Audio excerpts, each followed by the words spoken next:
to join the interest group. Oh, sorry. Yes, Johanni's recording this just for Nina's purposes. The lady who asked all these questions. So we'll share this with her for ease. So just to say, yes. So Erna got me onto this interest group with Mary, Gail, Charmaine, who are not in this meeting, and our interest is disability inclusion in the church, and we're looking at it from a children's church point of view, but other issues are coming out. Interestingly, when that conversation started in April, we were involved in our church, but just beginning to have the discussion around disability. Last Tuesday evening, I was invited to address the leadership on inclusion. They were already sold on that this is not right. So that I didn't have to do that work. We are now already in the phase of our pastor actually speaking about what does it mean to be a welcoming church. So Erna, I've shared Ramp Up's website with them. And we are now going to have ongoing discussions. They're very aware of Raising Hope's 2-day seminar. It's a time issue, but we're going to have discussions on that. Make it work. And make it work, absolutely. So we are now, Savannah is not just included in the church. She, without us planning it, it was just God's movement, she became part of the prayer team, weirdly. So she had a friend that she gets on with. That lady said, come to the prayer team. So we went every week. And then Savannah wanted to pray, but she can't pray in a group. She gets nervous. So she sends Christy a voice note the night before, and they just include her as part of the prayer ministry, but it was never a discussion. So when we had this meeting last week, we were all in awe of how God was like, well, this is what it looks like. You don't need to roll out a red carpet and think too hard. It's our own stuff. So I just want to say that to all of you, like all of that's also unfolding. And I'm now involved in the church more than I was in April. Now suddenly it's like, oh, Desiree, can you come help with this? And, yeah, I'm becoming a Mary. Mary. Yay! Another me. I think that's a good thing. It's a good thing.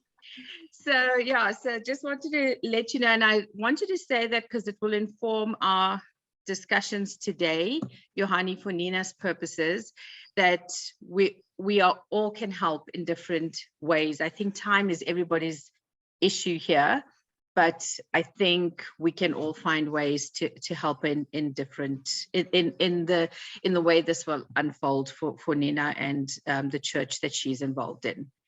So Joni, let me hand over to you, and then we can start with the questions. Fantastic. Okay, so you guys, I just want to say I did look at the websites, and I'm so excited to be connected with you guys, because I think the core passion is so similar, and the Lord is almighty, and that can just be great, you know, that he brings us together and we can all put our efforts together, because to me it's just like Jesus is coming on the clouds. We need to do this now, you know. We need to get there and play the part in the body that we need to, because yeah, the harvest is ready. So I really, from a while back, we've encountered a few moments that I've encountered, that people come and say, but the church, what about the church? And they just wasn't, I just didn't have an answer. Then we got to meet the people at the Champions Club in Pretoria East. I don't know if you guys know about them. Mm-hmm. They're quite a big American organization that cater for special needs church, right? In totality, they've got a syllabus. They help churches to kit out classes and people. Sorry, did I freeze? Hello?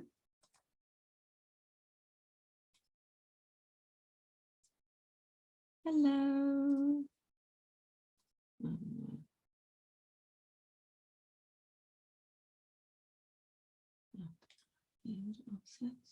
Yeah.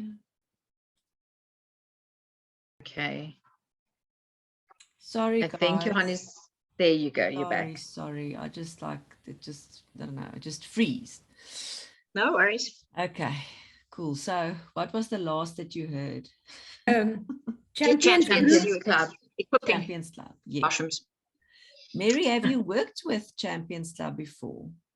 I've headbutted with Champions Club before. Does that count? Oh, no. Is it? No, I haven't headbutted. It's just that I find that the churches who use the Champions Club program struggle and they have to recoup the costs. So they tend to start on a model of charging. And I have an issue with why should my child with disabilities be charged to attend Sunday school, but your child doesn't, just because mine has disabilities. So that's where I ran into head with quite a few churches who have utilized it. It's very expensive and it's not necessarily great for South African context because it is American. Yes, Yeah. yes. I also felt like it's a super like mall. It's like the mall with all the trinkets and the rides and all of that when I encountered it. But I mean, whatever works, because there was just nothing else that I've encountered. So it's great to know what your experience is of that. So that's what I know about church and disability and any kind of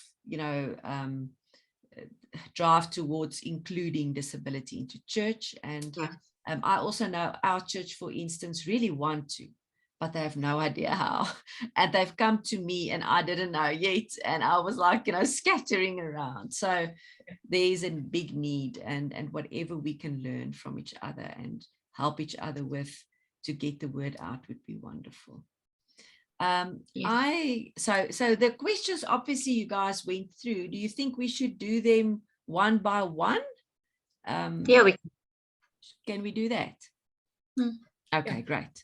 So the first question is, how do you support your special needs child in the church? May I just ask, Nina, in what church is she? Because she's the origin now of this effort. Well, not entirely. I would say she maybe pushed us towards this meeting. Okay. But she's in a gereformeerde kerk, so it makes a difference. I know. Yeah. I actually don't like to ask that question. However, in South Africa, context is almost everything. Yes.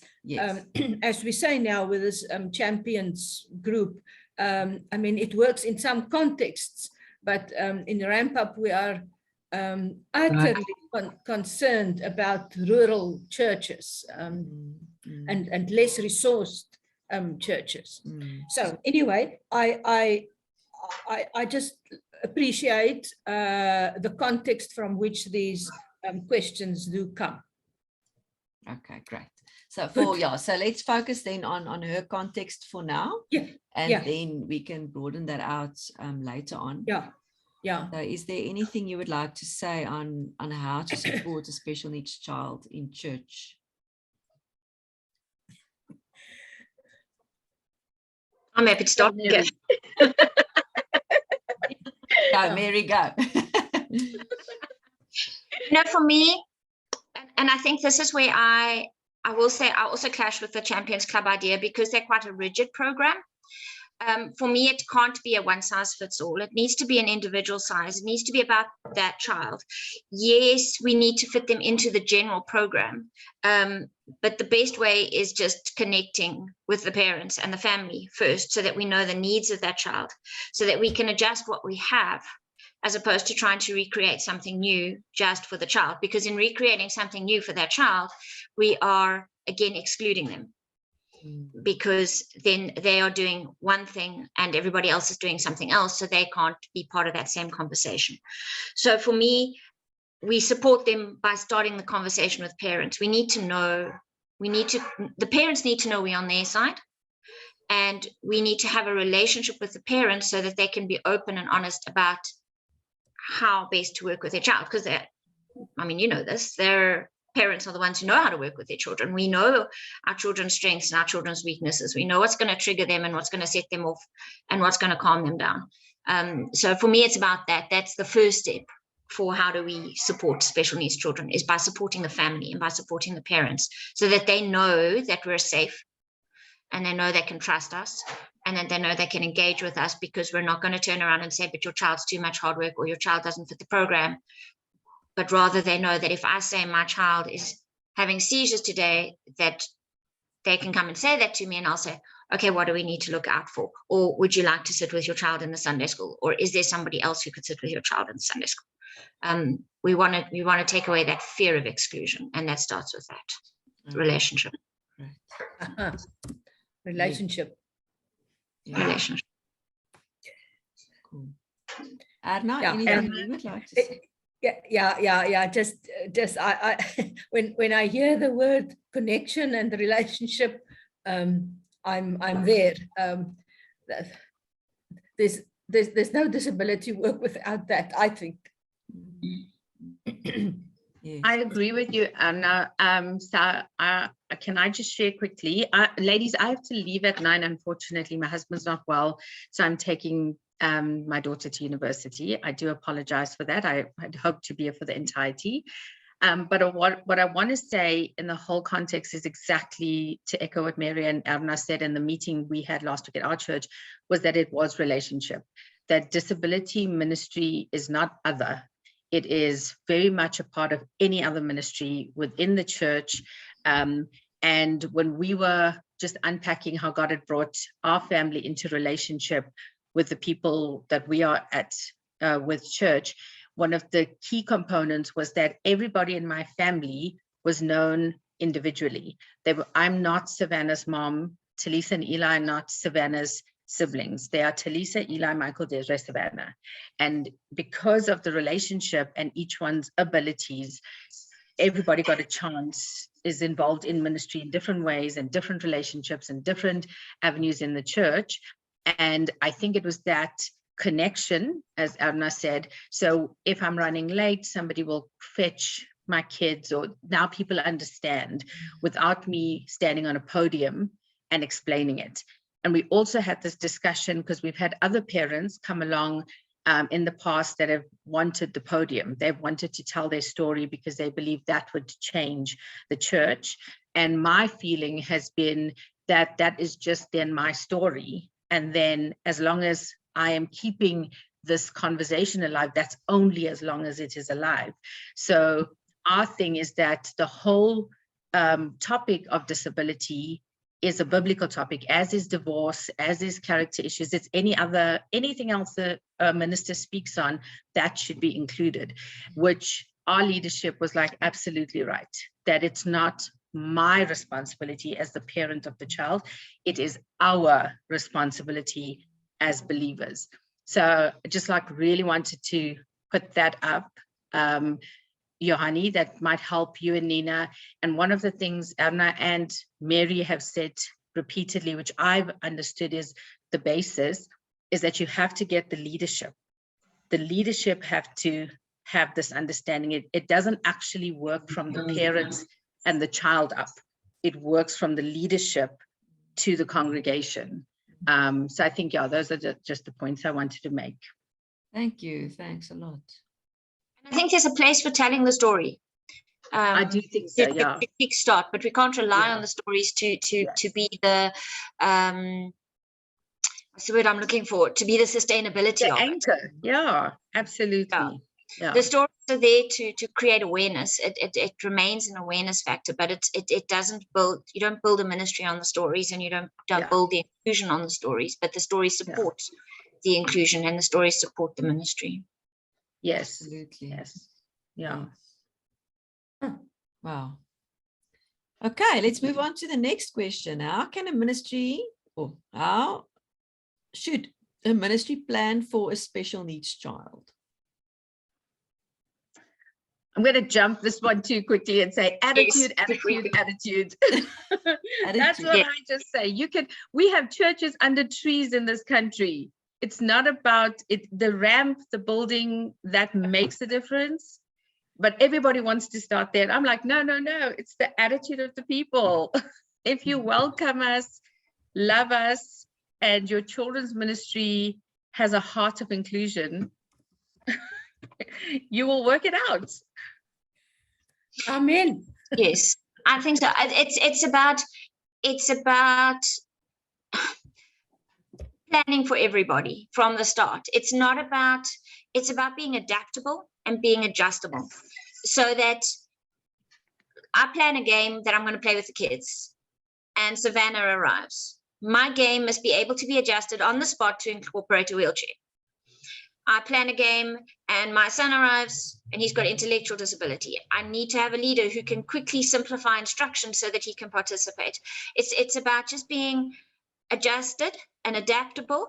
And I think in some cases, because again, it builds back to context and history, many of us as adults have not experienced inclusion, because we have grown up in a time where kids with special needs went to schools for kids with special needs and for disabilities. We haven't, unless we've had someone in our family with a disability, we haven't grown up knowing how to react to people with disabilities. We haven't grown up knowing how to engage, how to take time to understand someone with a speech impediment, how to, I still see it, the adults, they're terrified of a wheelchair. If I push the child too fast in the wheelchair, they're going to break. No, they're not. Unless they've got brittle bone disease, in which case be careful. But generally, they're not going to break. And we forget that. But our kids actually haven't learned that stigma. So when, like in our program, we have kids, I love having the 8, 9, and 10-year-olds come as volunteers, because they will take the kid in a wheelchair and push them straight into that soccer game, and that kid is in the middle of the soccer game because they're not over analyzing everything. So sometimes it is about creating awareness with those who are working with the kids to be able to support. We have to sometimes teach, if it's the older generation and adults, equip them with the skills to understand what they can do and how they need to adjust. But if they've got that heart, they're happy to learn. We can't force that learning. So it's about, let's having the attitude and then building on the skill sets of those supporting rather than of the person with disability. And then also, I think, do you think with the training, the fear subsides? Because what I've experienced is the fear of making a mistake, not knowing what to do. And then people just rather, they extract themselves from the situation because they're just so fearful that they don't know what to do in the situation. I think it depends on the training that you do. If you do book training, you have the head knowledge, it doesn't change the fear. When I do training, we do a lot of practical experiences, and that changes it for people. I did a training workshop 2 weeks ago. I had doctors and OTs there. I was a little bit nervous. I had these doctors and OTs there, and I did a very simple exercise. I paired them off in partners. One they could choose to stand either on a chair or a table, and the other person sat on the floor, and they had to hold a conversation like that for 4 minutes. And do you know that afterwards, these doctors and OTs had never considered what it feels like to be in a wheelchair and always looking up to somebody? It was a very simple thing. But they came back and they said to me, we hadn't thought of that. We hadn't thought of this simple thing of how we look up to people, or we make people look up to us all the time and going down to their level. And that obviously is not about a fear thing, but it's about a consciousness thing. And I do a whole lot of other things so that I make people experience certain aspects of disability. And I find that works better, because then people have experienced it and they felt what it feels like to be on the other end. They know what it feels like. And so they realize that their fear, in a sense, is unjustified, because the other person is just as fearful or is just as intimidated as they are, and that it's a two-way thing. And immediately the playing field is even, regardless of ability level. Right. Thank you. Erna, what would you say about the planning for a special needs child? Start with what you have. See who are the families in your church that are affected by disability. Grow friendships with those parents. And when you feel the time is right, perhaps get the parents together and slowly start talking, hear from them. How do you see inclusion? What do you need? What do you think could work?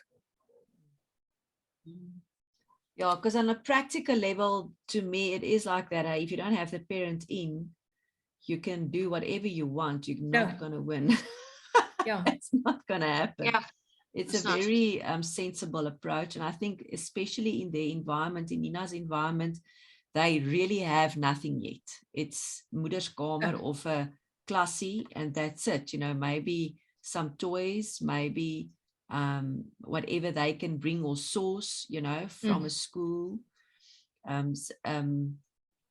Yeah, so that is good. Yeah. What she did say is they are thinking of doing a first parent social at a special needs school nearby, and taking the parents there for the kids to be safe and, you know, looked after, so that they can first do biblical support and church, you know, spiritual support in a safe environment, because they don't feel safe at church right now at this moment. They just don't feel they can let any child come and any family come because they don't have the support. Is that sensible? Can I chip in? Yes, Mary. So our disability ministry program started in a sports field for that very reason. We started it as a sports day because I knew that too many of the parents who actually needed it weren't going to come to church because they'd been isolated, excluded, chased away, prayed unwanted prayers for, told they were sinners because their kids had disabilities, whatever it might be.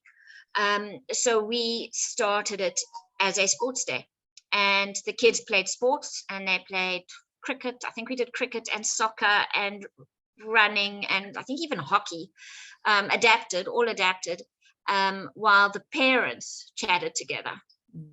And it was only after 2 years that we moved it into a church building. But we are actually still thinking of moving it back out of a church building, because we still don't get everybody in because they're fearful of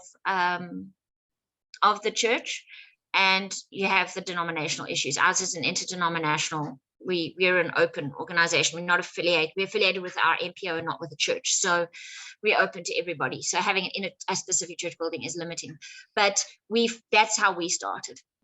So the kids had their buddies. They had one-on-one buddies, and they played sport, and they had fun. And we didn't do it.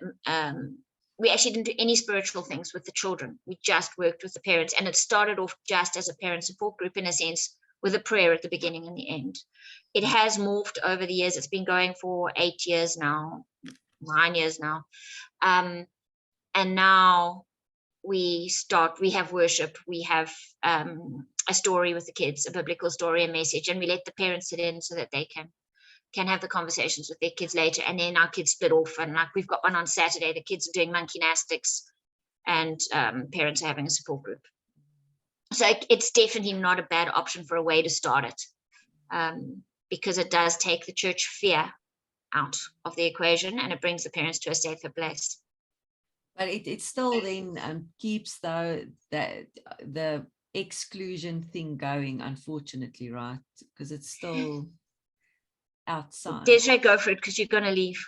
Yes. So I just wanted to say, I was just listening and thinking, the parent I was when Savannah was first diagnosed, when I went to church, I thought these people know what they're doing. They're going to help me. They're going to have the answers. And it was a very charismatic church, and the answer was healing. And I was a sinner. And so it was a very difficult space. I did not have the vocabulary that I have now. I did not understand my child. I was still in that phase of what is going on. I don't know what's happening. You know, other people will know, the Bible must know, and nobody in that field knew. The second place we went to was inclusive. They did welcome us, but she was, and excuse this this image that I'm giving you, but she was the puppy in the church. As long as they could pat her head and she sat quietly, they were a disability friendly church. So I clashed on that point. And Savannah's had a birthday, and it was just wonderful. We had people from church come, and it was amazing. And I was very emotional, and I was really going to the Lord and asking him, was I wrong in the first time? What did I do wrong? Why didn't it work then? Or why didn't it work the second time? And I really felt God say, give me the peace that I have grown, firstly. So it's where you get the family at which stage and what their needs are. And my need then was I needed to be taken care of, and the church couldn't recognize that. They wanted me to fix Savannah, and then they could accept us wholly. And where I am now is that I have the vocabulary, I understand my child. So I'm coming to church in a different place, and I can equip the church. But the big thing for us that's different is relationship, is that because we have people inviting us to their homes, and we invite them to our homes, and they see Savannah in her context in a house, they know what she's capable of, because what she does at home, she won't necessarily do in a public place. So gently, through relationship, through fellowship, through meeting us as a whole family, other people have learned, oh, if we just do this, it'll be easier for Savannah. So I don't feel the pressure of, I have got to explain this, and I've got to do that, and I've got to make that happen. So so to your question, Johanni, I still do think there's a place for disability ministry. I think inclusion is one part, but some of our kids cannot function in that. My daughter is not going to function very well 100% in an inclusion. She would function well in a little bit of both. And so, but I think ultimately, if people in your church can welcome that family as they do anybody else to a bride, come watch a movie with us, whatever, it helps then take away that stigma of this family only belongs in disability ministry. It's actually, you are included in the church. It's just, we have spaces for everybody, as Mary said. And I'm it's going to go. It's almost like the community building thing then, more, say, in a small group, or getting them involved in a community setting, even though it's very small, first in church, and then also, because it's two things, hey? It's not just us, it's those people that need to start understanding, that don't need to be afraid of us, and getting comfortable with our normality as well. So it's quite a big integration to make. But that's why it's good that Erna said you start where you're at with the families you have, because I think if you have a program laid over, you could get parents like Mary and I who will walk in and very quickly make sure our kids find their place, or then you can get a parent who we might have been at the beginning of our journey who is afraid. And as a church, you have to help both. So I think it's just having that broader perspective of relationship and meeting each family where they're at. But I'm going to go on that. I don't want to disturb that conversation, and I'll listen to the meeting afterwards. Thank you, ladies, so much for meeting together. Bye. For setting us Bye. up. Bye. If I can jump in on that idea of is it being segregation, I think we need to think also of our disabled families. We have kids' church, which is children's ministry, but we include children in the church. And it's exactly the same way where we want to include people with disabilities in the church, but people with disabilities, families with children with disabilities, also have their own unique set of needs. In the same way, we don't do away with children's ministry, because children wouldn't understand the message if they attended main church every week. They wouldn't benefit from that. And in the same way, when we bring in, especially, and depending on the ability, if we've got a child who's maybe in a wheelchair, but is academically or intellectually fine, they can learn from kids' church. But you've got a child with intellectual disability or maybe medical health issues, which means they miss a lot, or seizures or whatever, they're not going to necessarily learn from kids' church. And that's where our disability ministry builds up, because we're saying, just like we have youth on a Friday night, or whatever day of the week you have, mostly it's a Friday night, it's supplementary to inclusion. we're including children in the church, and we're running a children's program. And in the same way, we want to include people with disabilities in the church and children with disabilities in the church. But we also need to supplement so that we are meeting those families' needs. And it tends to be a family as opposed to just the children. That's how I see it from my perspective. Cool. No, great. Because I just wondered, from your first point when we came in, because that was quite important that you said that the inclusion does not fall away. And that's it's very important to not just keep it separate all the time, Okay. Go, Anna. Sorry, just one little word to perhaps describe it, a kind of a twin track approach. Yeah. Yes. That helped me, to see we have to do both. Yeah. And I would say to effectively, like you said, do it then is to have something ministry wise on a Saturday morning for the special needs families, wherever works, and then in the other lane, the twin track, on the other track, having them almost slot in with a small group, maybe to build relationship, to help them understand your needs, to also, I think for the parents, what I always felt is, can I just have some normal at some stage in my life, to just able to also sit in a small group and just do the things the others do, and not always feel they have to be on standby, crisis management, all of those things, to get the feeding that you need, Yeah. So if I can backtrack, which will then show you like how our programs worked. When we started RISE, it did start as part of a church. There's a long story there, but basically what we had was we had our disability ministry program, which ran initially, it was once every 3 months. It's now monthly. Yes. And that's on a Saturday, and it supports the whole. So the parents do their support group, but we do the stuff with the kids, and it's kind of like youth for our disabled, in that we do fun games, we do fun activities, but we're teaching them God's message. Then within that, we also had our Sunday school was full inclusive, our youth was full inclusive, our Friday night normal youth was full inclusive, our teen church was full inclusive, and our holiday club is full inclusive. So it did spread out, but obviously not all the kids who come to our ministry days are able to participate in, say, the youth programs. And also what we find is our kids age out. So if you've got kids with intellectual disability, this is a big thing. They have now reached 18 or they have reached 13. They can no longer go to kids' church because of their age, but intellectually they're still in kids' church level. So what happens? Then we lose the next lot of parents. Sometimes some churches are okay, then we can go up to teen church. Now they reach 19, they can't go to teen church, but they cannot follow what the pastor is saying on a Sunday. So it brings, so they might come only to RISE, or which is our ministry day, and they're not as included in the church because they're not able to be as included. They'll still go to church. Like my son, he goes to church with me every Sunday, but he doesn't always pick up as much from the service as another 17-year-old would pick up from the service. Because of his intellectual disability, he's got Down syndrome, autism, and epilepsy, and. So he doesn't necessarily pick up everything, but the RISE days, then they build into that. So it's definitely a partnership thing, and that's how I've seen it. Now what's happened is, now that RISE is not associated with a specific church, we have a list of churches that are prepared to support and accommodate kids with special needs.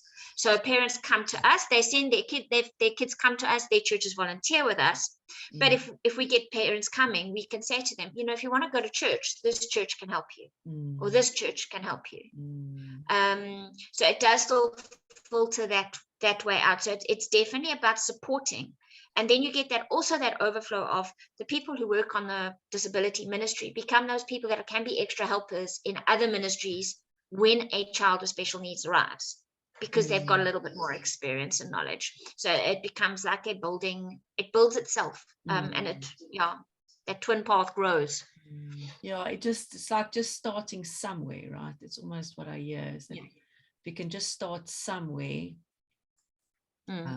then Definitely. there's more and more. It's almost like people's eyes also open up more because they actually see us.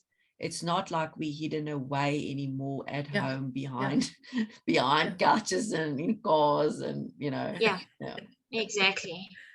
No, it is. We need to be in the front. Yeah. Erna, I don't know where this thought will fit in, but I just wonder, Joni, in Pretoria. now We've Erna lost you. froze. No, Anna's frozen. Let's see if she comes back. Okay. I'll message her. I'm sure she will. Let me find her.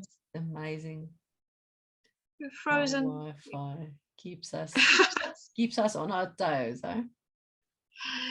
Oh, Are we we're there? back. There we're we back. are. Yay. Be back. Okay, we got you. Hello. Did I disappear? Yeah, You disappeared. froze. Yes. Oh, sorry. You said Okay. you didn't know where this thought will come in, and then you froze. Okay, sorry. Yeah. Just the idea of getting, it irritates myself when my video goes off all the time. I like the direct. I want to see you and I want you to see me. I want to be seen. Yeah, I know. Very human, isn't it? Yeah. And not to create more and more work, but I just wonder, concerned people, some parents or other people in churches who are concerned about this issue of child special needs, child support in churches, if it would help to have a little meeting at some point, and just share ideas. Perhaps also depending what comes out of this conversation today. I just leave it as a little thought, Joni. I actually thought, it would be so, I think, because I never knew about the trainings. I only heard about it from Des, the trainings that you give, Mary. And because I think, having the practical skills is really what people need. When you're in a church, I think your heart, and if you're working in a church and you're volunteering there, your heart is really actually already halfway there, to include and to help. But if you feel so unequipped and unskilled and inexperienced, then you just rather leave it. And that's why I thought, if we can actually arrange making contact with a few churches in an area and maybe have a other online talk or talk somewhere or whatever, just to raise the question, because I'm telling you now that if God is moving, he always does the same thing in lots of churches' hearts. And then when they're ready, they'll be there, because they need an answer to a question which people must have asked them before. And I would love for Parent Reality to be part of that, to arranging an event or a talk or something, just to get it started and get the balls rolling. Because the nice thing about it's not just a talk, Mary, you can present training and they can commit to that. If they say, okay, let's go on, let's do the training, we've got the people, train us so that we can see how this will work in our church, and how we can start moving forward, for sure. Definitely. Mary, where are you? Are you in, where do you live? I'm in Cape Town, but I'm happy to travel. Oh, really? Okay, cool. We're actually launching our introduction course online, because that's not as practical. It's a bit more of the theory. Okay, that's great. I will let you know. We'll It's be doing one quite start, soon. eh? And it's a shorter one. It's 3 hours. It's a shorter, 2.5 if it's online. Well, we'll still have a tea break, so 3 hours. Okay. Yeah. Great. That can be our first one, to do an introduction, and then those who are serious will carry on with the rest and make it work. Yeah, and in the moment we're just busy. We've applied for CPD points for it through ACRP, which means that pastors and counselors and things can actually get CPD points for it if we can get it right, but it'll probably only be available next year. But yeah, it's good for them as well. Okay, great. Wonderful. Yeah, I think I'll definitely, after this, speak to Desiree that we work on that to get our first event then organized and get in contact with churches and invite them to do a talk like that. Yeah, wonderful. Yeah. All right, let's carry on. I'm sure, what we talk about is going to cover as we go along, and maybe we've covered some of it already. Mm. Okay, we spoke about support for parents. Siblings is a thing, right? Siblings is a big thing, yes. Oh. And it's a separate thing. To me, it's like separate. It's very special. It is and it isn't. It is and it isn't. We've done sibling programs. What do you do? Our ministry, so when we do our disability ministry, because we do it as a family event, our parents have their support group, and our siblings, we don't always have siblings, but when we have siblings, our siblings have their own support group, which we then got a play therapist to run, to volunteer. And it becomes a safe space for them to be angry, for them to be sad, for them to rejoice, for whatever it is that they need to then work through and express. And we've done that, and we've had a couple of our siblings from that group who've actually grown and are now volunteers in our program, because we found that instead of rejecting their siblings, they've embraced other people with disabilities. And to me, it's the key things that need to be dealt with within siblings are the grief and the loss of their parent. As weird as that sounds, it's depending on the disability. Like my two boys were very, very sick. So probably for the first 6 years of my youngest, so that would have been, so for 9 years, my daughter didn't see much of me because I was in hospitals 90% of the time. And so they have to grow up quicker. They have to deal with not having the same attention as their siblings. So there's jealousy issues. They've got to advocate from a very young age, because other kids make fun of their siblings, or don't understand their siblings, or don't include their siblings. So they become these young advocates. And we have, for me, how parents deal with that has the power to turn those siblings into supporters and allies, or into people who really hate their siblings. And I have seen young people who really hate their sibling with disabilities, like want nothing to do with them. And that carries on in life, because then they don't want anything to do with anybody with disabilities. And if they become parents of a child with disability, and I've got a couple of clients I'm working with who are trying to work through that, it's really big. Or we have the power to shape those siblings into being not necessarily advocates, but people who are just to be able to grow and thrive in the situation that they've got.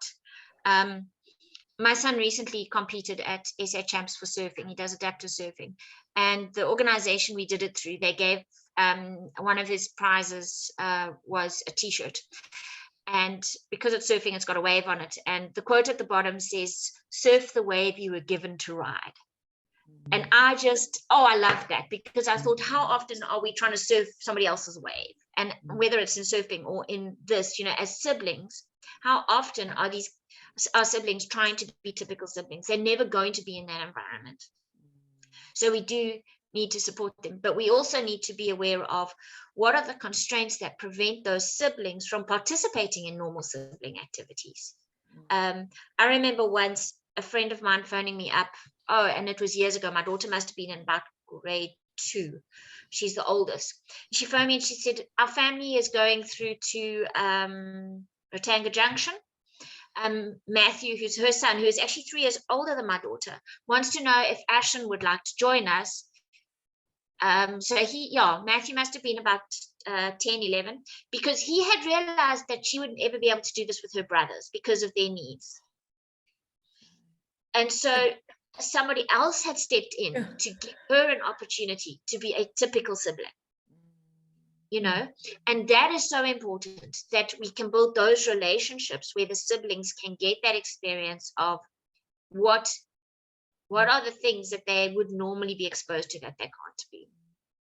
But to me, it happens it's again one of those twin roads, that twin paths that Anna was talking about. It happens parallel with growing their understanding of the world they're in, and it also happens with exposing them through the main programs in church, and having those support, being aware if there's a family in your church with a disability. Our church has been aware that as a single mom and with my 2 boys, I can't always take my daughter to things. And so there's a group of parents who always will say, if she needs a lift, you know, let us know if she needs to get there or back, whatever, so that she can participate in those things. Because otherwise it would be like my son's just been in hospital. Sorry, he's in hospital. She can't go. She can't do band. She can't do whatever. And I think it's important to establish those channels to support the siblings as parents, and to support the parents as well. For sure. Yeah. So and then if you choose a play therapist for siblings like that, are you picky? We are, well, yeah, I was maybe biased. I kind of, you know, I don't believe that anything happens by accident, or God has certainly shown me that nothing in my life has happened by accident. Our play therapist we came across because my youngest, when he was 7, attempted suicide. So I knew that she knew how to deal with special needs, and I knew that she knew the challenges facing special needs. And she then worked with my daughter for a while as well. Just my daughter didn't need therapy, it was more just as a support. And so I knew where her heart was, and she was a Christian. And so that's where we got. I have found that for those kind of roles, I talk to a lot of people. You very quickly see who has the passion and the calling and who doesn't. Because there are a lot of psychologists and play therapists out there who actually still have, despite it being a career, they still have a calling, and they will do these kind of things, especially if it's not an every week thing. They will step in, and they've got the heart, you know. They've got the heart. And the thing is also, they see the pain where others might not, because they work with what they've got in front of them, but they don't see the pain in the family, or the bigger pain. And I found we've had 2 play therapists who've worked with us, and both of them at times have seen a child that they're seeing red flags, and then they've come to me and they said, we would like that child to come for therapy. And I just say, you speak to the parents. And I know the one parent, they had medical aid, they could afford it, wasn't a problem. The other, they didn't. The psychologist was like, well, that's fine. This is part of the program. You come to me, part of the program. And so just having that support, because she had seen that this child was in danger of self-harm, and had picked up on those red flags and could step in. And that's been an amazing success story. That child is such an advocate for her brother now, and she hated her brother. Just because he's a child with a lot of challenges, and I don't think life was easy, and it led to divorce, and she blamed her brother for the divorce, and so it was messy. But this lady picked it up, could step in the gap, and was prepared to step in the gap completely. And I think often children, you know, often siblings get overlooked in the special needs family dynamic. Everyone's giving the therapy to the child. Parents also get overlooked. That's why I specialize in my practice in working with parents to offer support in that, because I know we didn't get any. And I mean, between my boys, they've got 25 different disability diagnoses, and we didn't once get referred to counseling. So I know that, you know, people forget about the parents, they forget about the siblings, but we need to step in that gap as much as for the kids with disabilities. No, for sure. Okay, great. All right. Good. Let's move on. Okay, so she speaks here about a curriculum, the foundation of, what is the foundation for the ministry, and should there be a curriculum? I'm going to let Anna talk, because I've talked lots. I'll talk after Anna. Anna, go. I think we've already Covered it. mentioned part of the foundation, and that is the foundation is the relationship. Connection. Connection, all those words. I actually have a list of those words. I have a little corner on my computer with all those. The big word and the smart word that I like is reciprocity. Yeah. Mary, for us Afrikaners, reciprocity is a big word. Yeah. You use lots of big words. You use lots of big words. English and Afrikaans. Yeah, well, it is just beautiful, isn't it? And for me, it is just so biblical that we learn this thing of interaction and building up one another in a reciprocal way. Okay, so I think there's a few other things to mention around foundation also, like mainstreaming, not disability ministry separate. I'm very serious about that we don't go the route of everything separate and special for persons with disability in the church, but that we make sure that all ministries or work or activities in the church is accessible for persons with disability and children, and yet with at the same time we say twin track, or where it is needed we do something separate.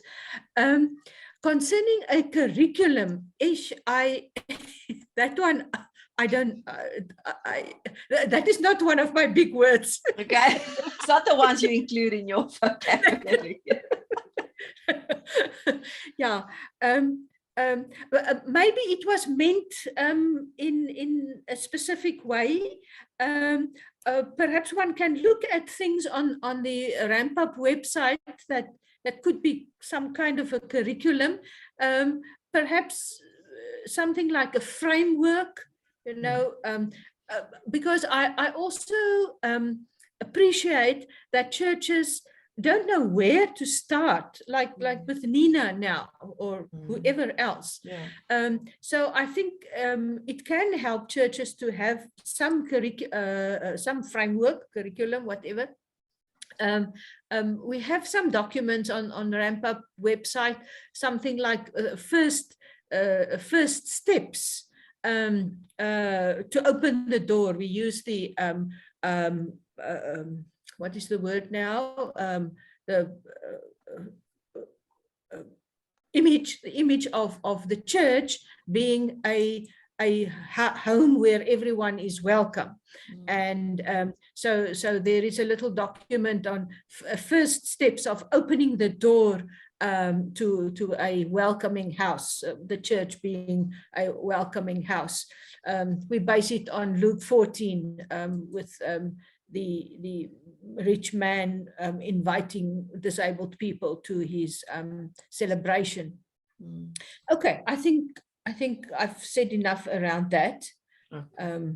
So it's actually, like we said from the beginning, it's mainly going to be the foundation. The curriculum is mainly going to start relational and be really founded in relationship, and from there determining the needs and maybe because of the needs then have a little framework or a kind of a guide just for that time in that season, because every season it'll change. You don't some people leave, some come back, you know, so it depends on the people in the church with what their needs are and how you can provide for that. If I could touch onto curriculum stuff. Yeah. So for me, there's kind of, I think it depends very much on your ages. So for kids' church, to me, it's about taking the curriculum that you're already using, whether that's a formal curriculum or whether it's a a different teacher preparing something each week. Different churches have got different, some of them buy these fancy curriculums from the States and others just make up their own. And it's just about adjusting that curriculum. And it's about not being shy to use the same stuff very differently packaged for a child with a different level of ability. My son, for example, when he still can't read or write, he's 17, but when from grade 1 to grade 4 in the church that we were at, they would do a theme.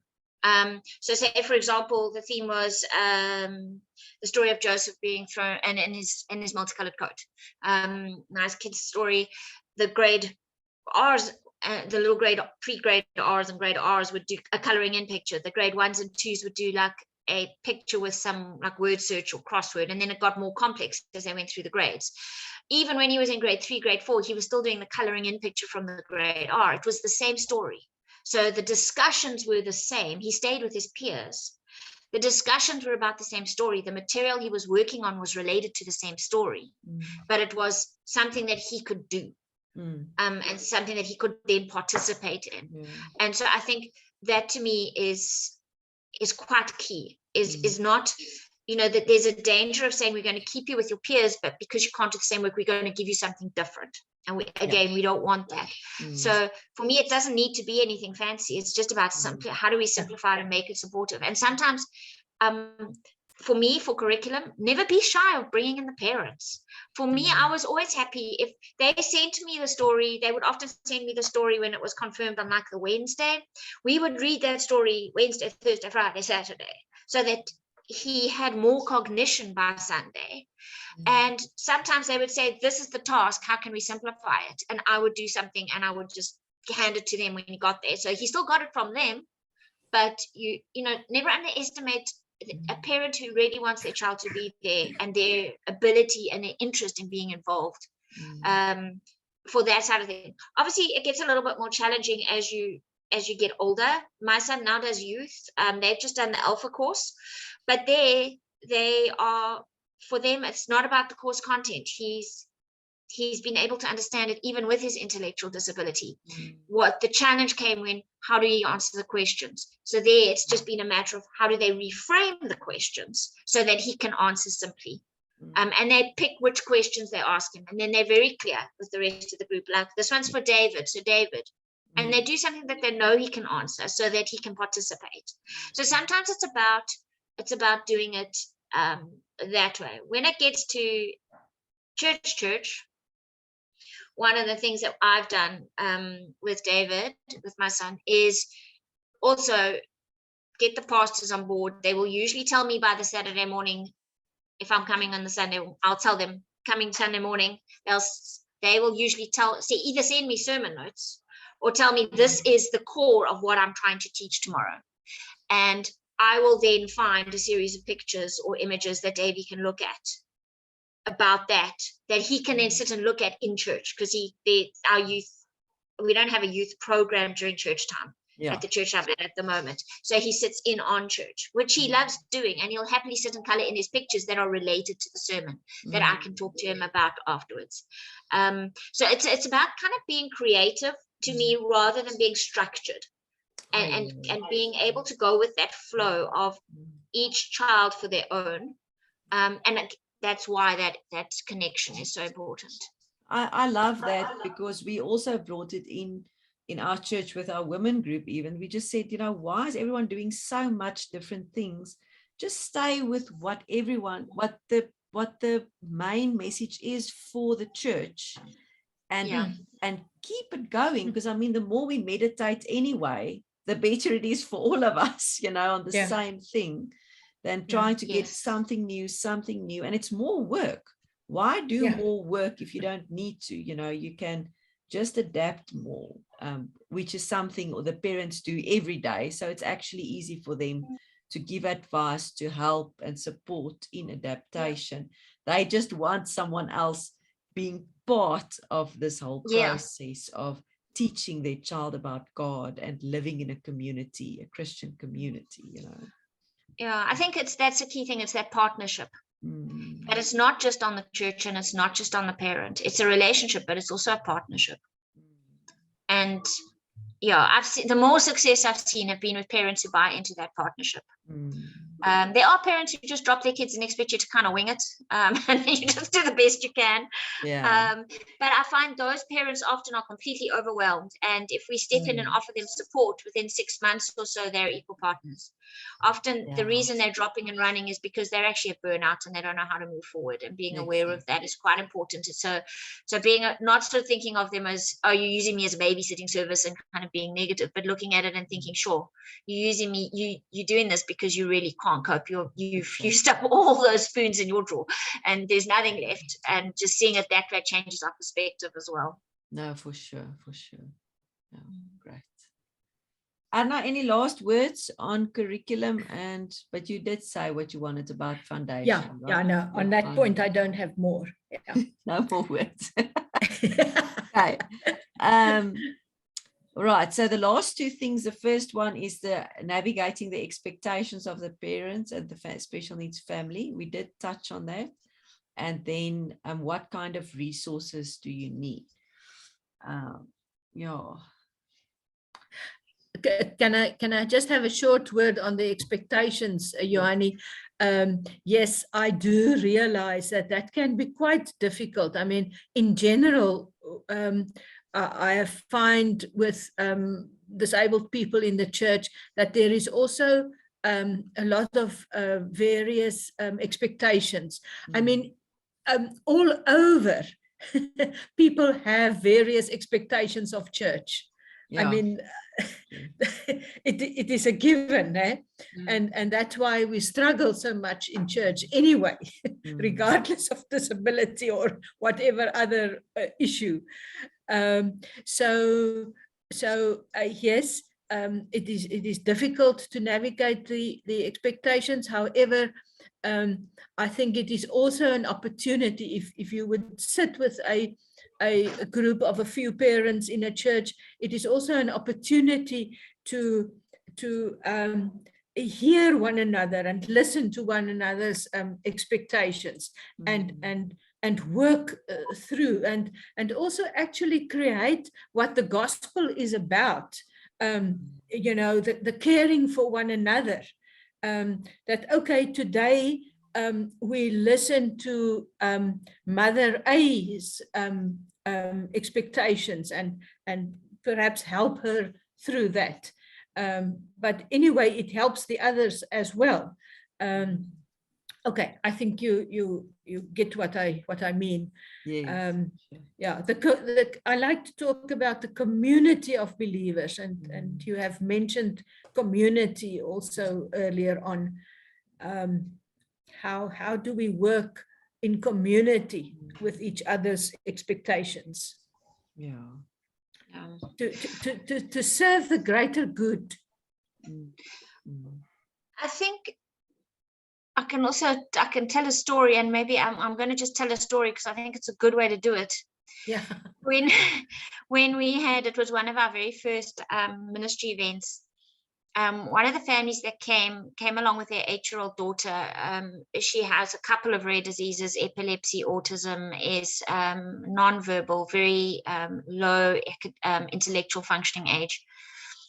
And the parents kind of arrived late, so they kind of handed her over to us and dropped her off, and then they went into the parent group. And we were playing with her, and we weren't sure. She'd had some Macaton, but we weren't always sure which was Macaton and which was her stimming. And she had a younger sister who was not sure. And I think her sister was 4 at the time, so she was very little. And this little girl didn't really want to participate in anything we tried, and she didn't really want to go with anybody, and she really didn't want to do much.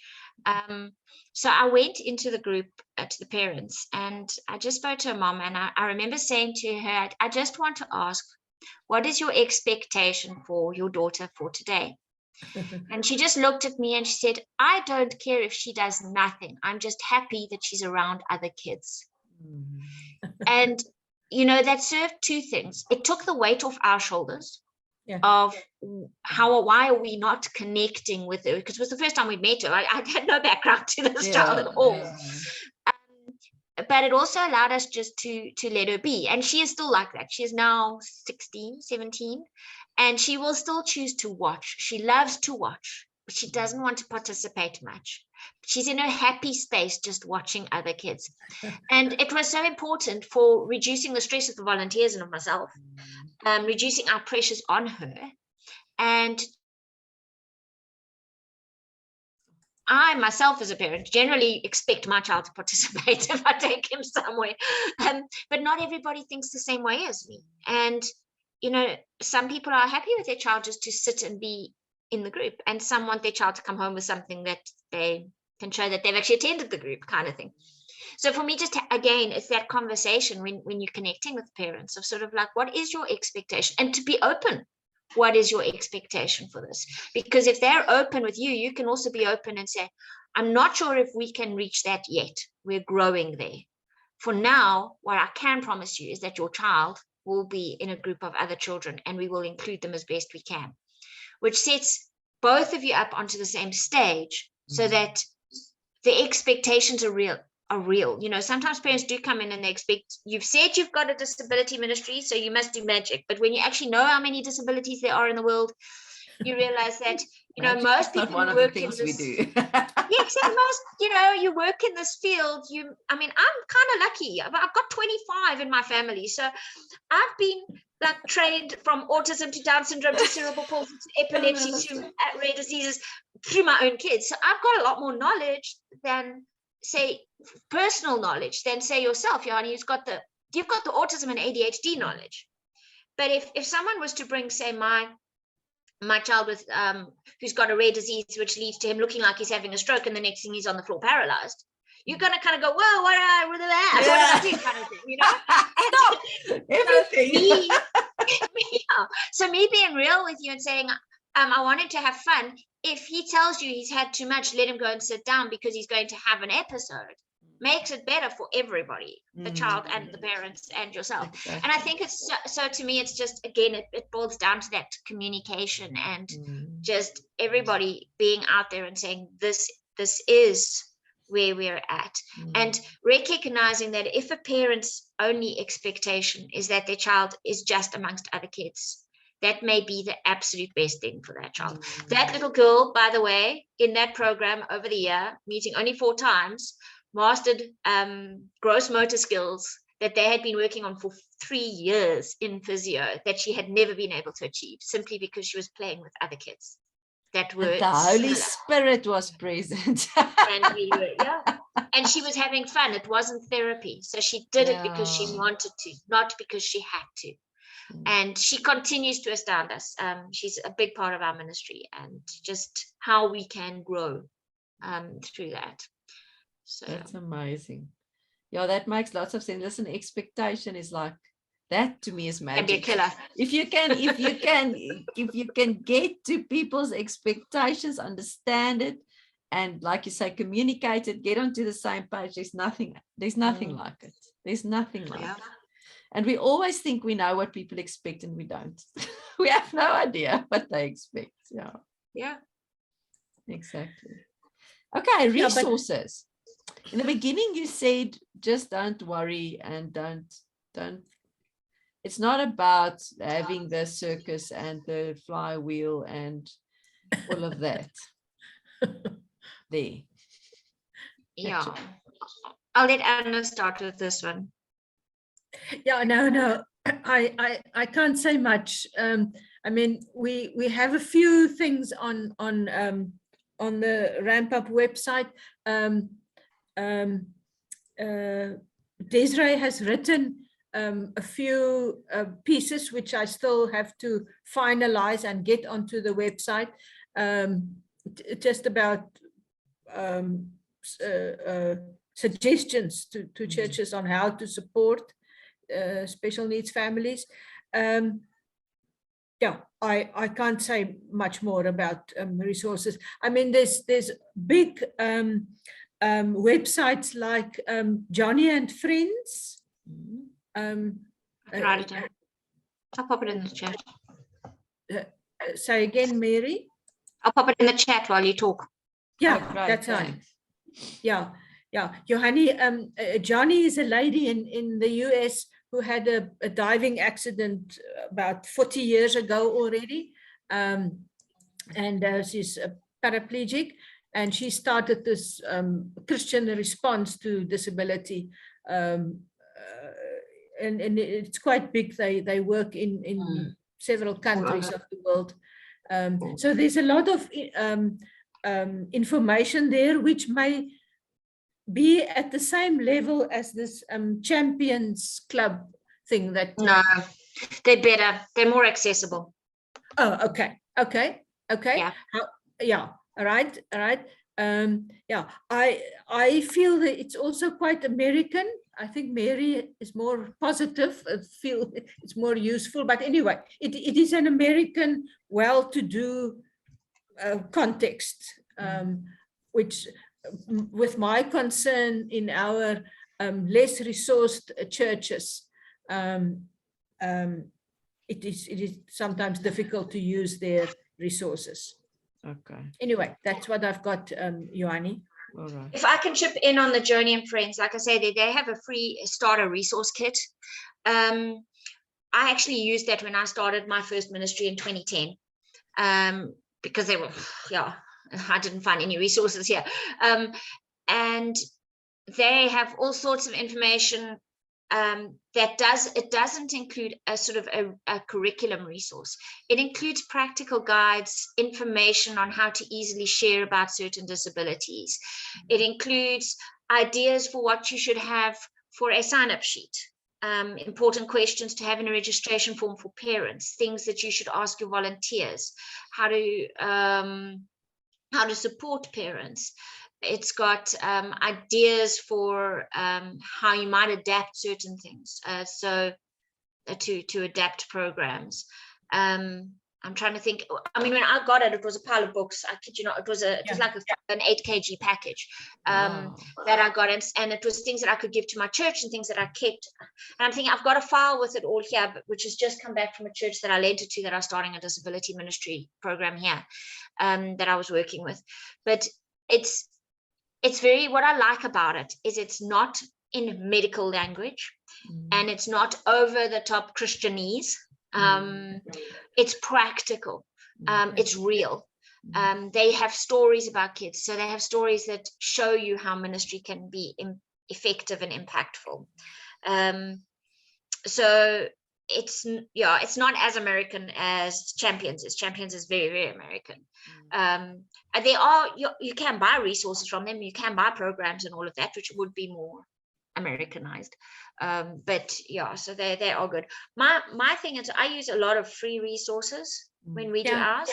And we've taken, we've purchased a CD, well, our church purchased it, for example, which was a Bible study for adults with intellectual disability, because that is something I really, really want. They purchased it, but they found that it was so American that we couldn't actually use it without rewriting the program. So we may as well rewrite our own. So I think it is that, especially depending on, a lot of the programs are going to be in English, for example. So in an Afrikaans setting, you're going to have to do the translations anyway. So to me, it's about taking what you've already got.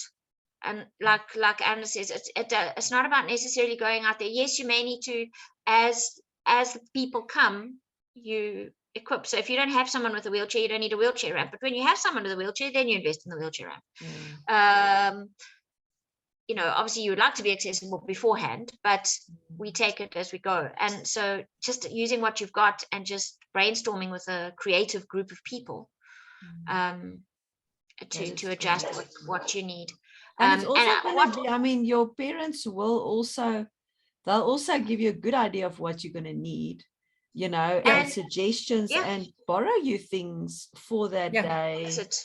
Or maybe donate and say, okay, well, my child's going to come, I'm going to donate this thing, just have the bean bag there in the corner so that they can sit on it, whatever. Ask the rest of the church to donate, because the other kids, if you've got a child who stays young at heart and is playing with kids things for a long time, and you're not going to give your own to the ministry, but there will be other parents whose kids are going to grow out of those toys a lot quicker. We did fund drives for that. we spoke to OTs, and we got OTs and physios to donate older equipment that they might not be using anymore. And things like that. We had our own bean bags made, which can be made really cheaply. We did sensory stuff. So we've got a weighted blanket. We've got a massive bean bag. It's like about 4 meters by 4 meters. Kids can flop. We can fit 4 kids and 2 volunteers on it, where they can just flop and chill. So like to set up, for example, we have a sensory room for during our holiday club. Our holiday club has 450, on average, 450 children attend with 100 leaders. It's very big. It's in a confined space. It's in the middle of winter. It's noisy. We have about 10% of those kids have disabilities that come. Some of those can be, they just need someone to keep an eye on them in the main group. Some of them are in a special class, but we also have set up a sensory area so that those who get overwhelmed can come out. And even those who maybe don't have a disability, but have ADHD, etc., by Thursday, Friday of that week, they're getting overwhelmed. So we've done that as a classroom, and that area doubles as a baby and toddler room during normal Sundays. So we've got the TV, so live streams from the top. So when our kids are getting too sensory or can't go up in the holiday club, they can still see what's happening on the stage. But it's not just used for 1 week, it's used for the rest. And we've just created that with books that have been given to us, finding cheap fabric, you know. So a lot of it, speak to OTs. I think it's like the OTs. gospel. It can either be very complicated or very simple. Very it's simple. all about the way you look to me, at it. Yeah. Find a volunteer in the church who's got an OT or a physio background, or preferably both. Get them involved. They will find those things, because if they've got in their OT network, 40 people, each person donates 1 item. They've got a kitted out room. So that's my, Thank you. I think we did well today. Thank you so much. It's so good to just speak to someone who's doing it, and has the experience, and Erna been around the block.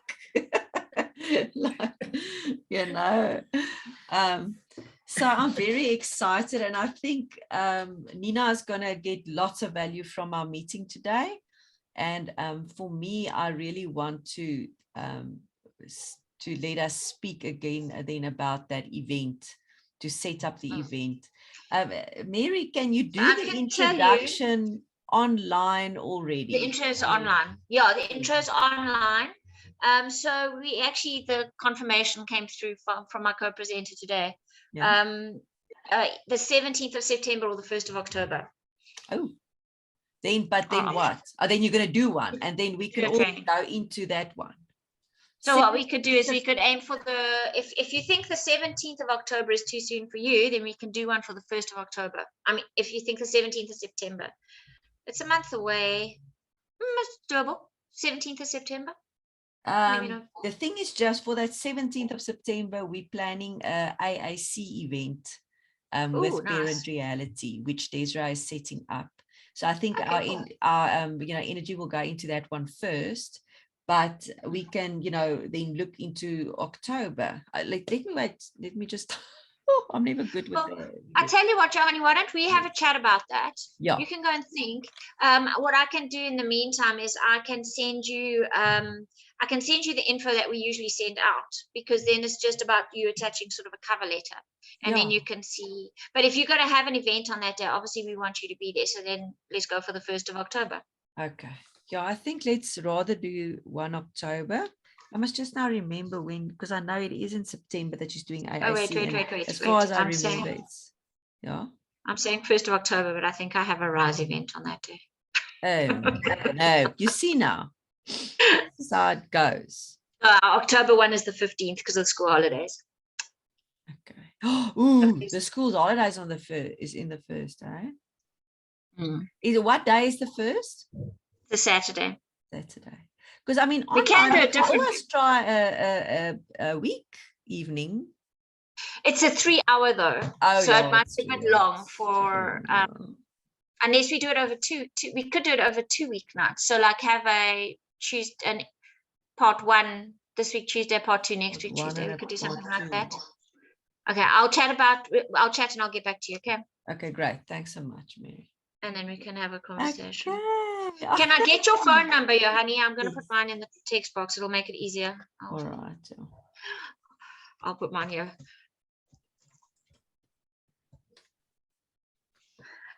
Cool. Let's quickly just add that on. So much easier. You've got 083395. You've got a lot of 9s, 3s, and Sorry, all the 3s. 0, 0, 4. I was Oh, you giving see my our number to 9, somebody. 9, 3, 4. See, 6279. you know what? Technology is really frying our brains. I'm telling you. Well, I met someone You know, the we other day. copy and paste and click, and Yeah. click there. I met someone the other day and we were exchanging phone numbers, and he read out his phone number and I said to him, no, but that's my phone number. And he's like, no, that's my phone number. I'm like, no, that's my phone number. We have 1 digit difference in our phone number. Wow. He is he's 6278 and I'm 6279. No. And I was like, this is absolutely insane. Because so How he's does reading that it out and I'm happen? like, no, but this is my number. I've never It's a heard strange it. Like, conversation. I've never heard it like that. I must say. Woo. It is so weird, eh? Oh, no, that's Yeah. enough to make it very confusing. I don't know, where did we meet before? Because We once had a telephone conversation. Yes. what? Yeah. Well, was I I awake? contacted- Was it long That is a ago? good Yeah, no, it's long ago. It's about, could be 3, 5, 4, 5 years ago, Oh, maybe. okay. Yeah. I anyway want to ask you something else. So when we are done, I'll just can we stay just on. stay on for a minute? Yes, no problem. No problem. Yeah. Thank you, Awesome. Mary. This was Absolute pleasure. We'll chat wonderful. soon. Yes. Enjoy Thank the you so much weekend. for the It's almost help. weekend. Yes. It's an absolute pleasure, and I'm anytime. You're welcome to pick my brain anytime. Thanks so much. Thanks so much. Pleasure. It's not about me, yeah? It's about God and our children. Yeah, no. All right. Okay. Cheers, Anna. Keep warm. Hopefully we see you Saturday. Yes, yeah, I'm aware. Ja, Johanny, Yes. ja, weet jy, ek het destyds, ek dink ek het maar op julle